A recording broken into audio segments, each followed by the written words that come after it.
गुसल में पहले हाथ धोएं, फिर कुल्ली करें, फिर नाक में पानी डालें, फिर तमाम बदन पर पानी डालें। क्या ये इस तरीक़ा सही है या ये सही है कि पहले हाथ धोएं फिर कुल्ली करें, वगैरह वगैरह वगैरह। मैं सही तरीका बता देता हूँ, क्योंकि गलत तरीका इन्होंने कुछ गलत और सही तरीके मिक्स करके लिखे हुए हैं। तो सही तरीका ये है कि सबसे पहले आप अपने हाथ धोएं, उसके बाद जहाँ गंदगी या नजासत लगी है वो गंदगी और नजासत अच्छी तरह धोएं और इस्तिंजा करें।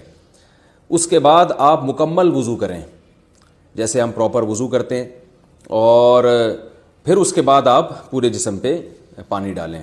ये तरीक़ा है वज़ू का, सॉरी गुस्ल का। लेकिन अगर आपने ये तरीक़ा इख्तियार नहीं किया और वैसे ही पूरे जिस्म पे पानी डाल के बहा दिया तो भी गुस्ल हो जाएगा और वज़ू भी खुद ब खुद हो जाएगा उसमें। लेकिन सुन्नत तरीक़ा वही है जो मैंने